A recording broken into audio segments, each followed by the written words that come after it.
Hi, you guys. Okay, so because we're not going to see each other next week, I just wanted to give you a little bit of an explanation of what's going to happen with the next part of the lesson, lesson one, because we're going to talk about the verb to be, or one of them. So I just wanted to show you.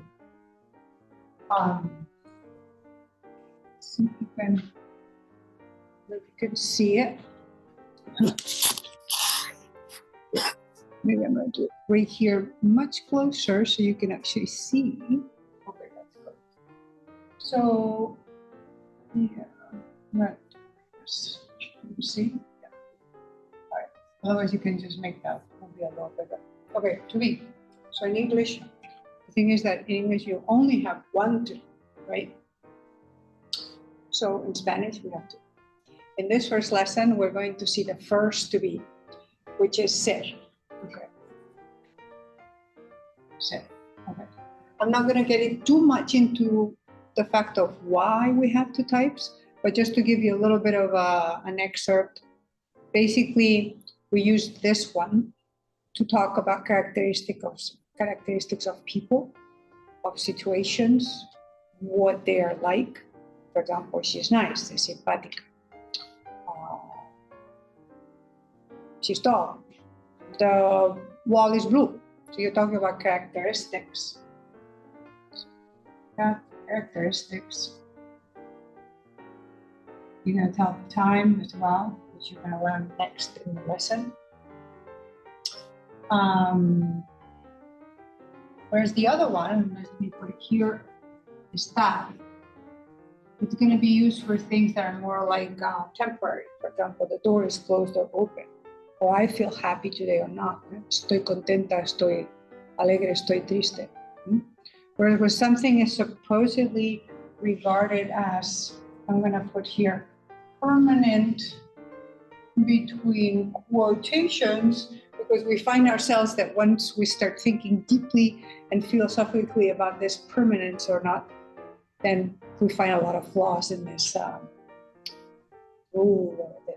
linguistic way of looking at things. But at level 101, we're going to look at it this way, that we have actually a sense of permanence, okay? So let's say I'm tall, so yo soy alta. The wall es azul. I know we can change, but at this moment it's blue, es azul, okay? Yo soy profesora, so it works also for professions. And here's where the permanence thing comes into play, that people go like, well, professions are not very permanent, okay? Professions, okay? For example, soy profesora. You guys are students, sois estudiantes, okay? So that's the verb that we're going to take a look at in this third part of lesson 1, okay?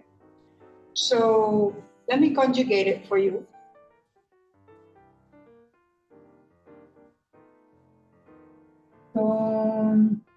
Let me forget to tell you about this. Just put it here so I don't forget. Okay, so what happens with verbs?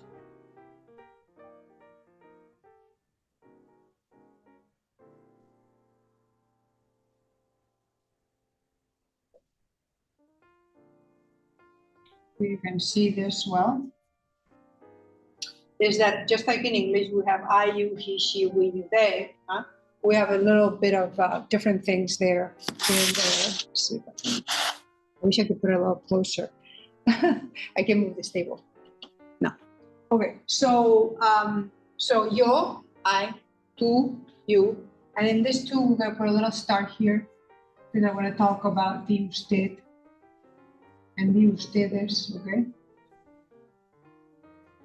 So, because that's going to be a different way of telling people you. I'll get to that in a second.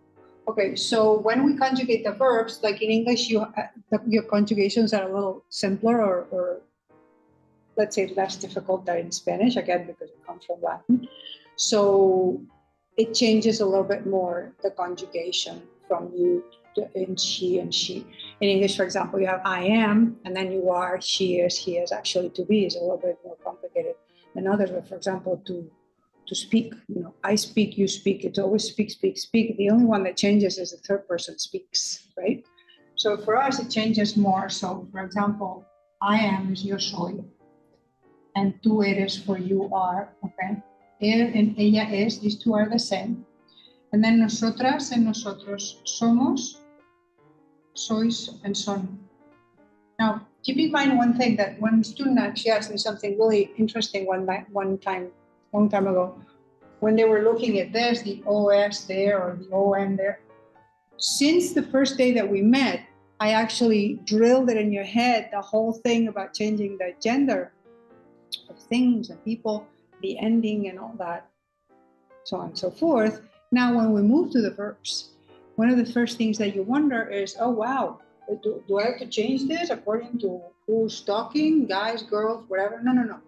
The verbs don't take or don't have that, you know, thing of the endings with the femenino and masculine, okay? So the verbs are conjugated according to the person, just like in English, okay? However, the people that you're talking, you have nosotros and nosotras, okay?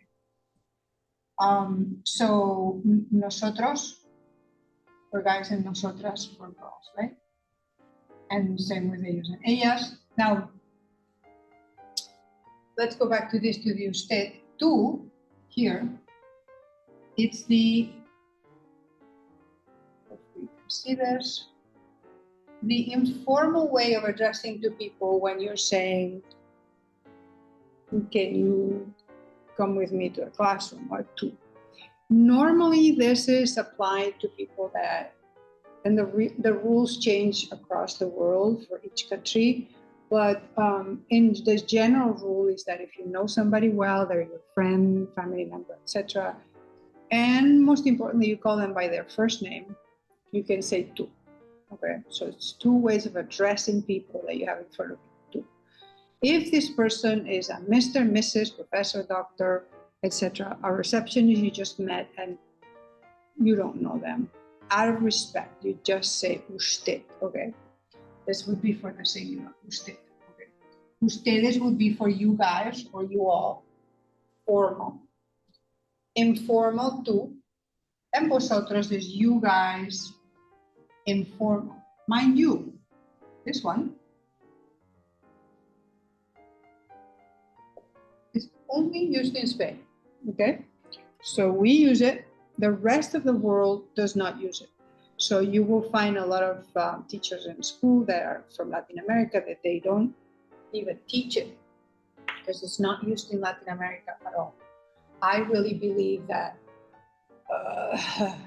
you have to learn what everybody says, right? And I always make the joke when they say, delete it. Nobody uses this. I always say, well, they use it in Spain. And then I make the joke, we invented the language. But that's okay. You are free to use whichever you want. And also, conjugation-wise, the vosotros is more difficult, but you will find it in your textbook, and it is there with the so-called formal Spanish, right? So one thing that my students ask me a lot is that, well, when in doubt, which one do I use? Vosotros, ustedes, tú, usted. I always say that just in case, because you don't know what that culture does, use usted when in doubt. It's very polite, right? Don't go straight to the tú. Example, in my culture, if you call me tú, that means you're talking to me in informal way. It's rude because I'm your professor. And so you call me Professor Simon Soldan or Professor Simon, so you don't call me tú, right? That's just my culture. In other places, they might prefer that you call them tú. And then, for example, in Spain and many other countries, you talk to your children in the tú, and vice versa to your grandparents, because they're your family, right? In some countries, even when they use the first, they are on first name basis, I couldn't remember what to say that in English, you still say usted. So you say, let's say your abuelita, Abuelita Maria. Okay, you're calling her Maria, she's your abuelita, your grandmother. You still say usted. In Mexico is like that. and some other countries. But then people from Mexico have told me that it depends on where you are in Mexico too. So that's how complicated it is. What I told you the other day, that we have many, many Spanishes in the world, the same way that you have many, many Englishes in the world. So I was going to say that's that for this one, just to give you a lecture. But one more thing. When, and that's why I put it there, because I always forget. One other place that you use this verb ser, and we'll keep seeing other places where we use this verb and the other one, okay? This one, so we don't get confused, is when you talk about possession. So basically something belongs to someone. So let's say my bag, okay, my bag, mi bolsa, so la bolsa, and then you're going to say la bolsa o bolso. In this case, this is a bag in general. Bolso.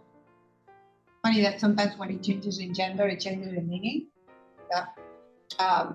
We're not going to see these kind of distinctions in your textbook, but sometimes I like to give you it's like more advanced things because they're fun. So bolso means purse, and bolsa, a bag of any kind, general bag. It could be a bag of like the grocery bag or a bolsa. Okay, so la bolsa o el bolso, and then es de, this formula here is of, es de la profesora. Profe will be short for profesora. You can call me profe, that's fine. Okay, so la bolsa es de la profesora. So this es de is of, literally, here in sort of like literal bad English, is of the profesora. Means it belongs to the professor. So basically, I usually like to give, since I was a translator for many, many years in Spain, and it's one of my linguistic specialties, translation, I like to translate everything, but in this case, is of does not really have a good literal translation or linguistic explanation, because we are literally saying the purse or the bag is of the professor, meaning it belongs to me. So I say to all my students, you know, sometimes you have to take it almost as a formula and say, okay, es de, or if it was plural, son, okay, so something is or are, de means they belong to somebody. So you will see some of that in the activities. So in this activities this week, so I'm just gonna set them up today, which is actually Sunday before Labor Day. So that way you have the whole week to ask me any questions, and I will not have time to actually do videos for you all the time. Only when we have things like this, like snow days, you know, Labor Day, something that I feel like you're not seeing me for a very long time, since we only see each other on Mondays. And so I think that it will be good for you, hopefully, to get like a mini lecture like this. Okay, so I'm just gonna put it now on my YouTube channel, and I will see you on Monday after this Labor Day weekend. Okay, I hope you guys are having a good weekend. Hasta luego. Adios.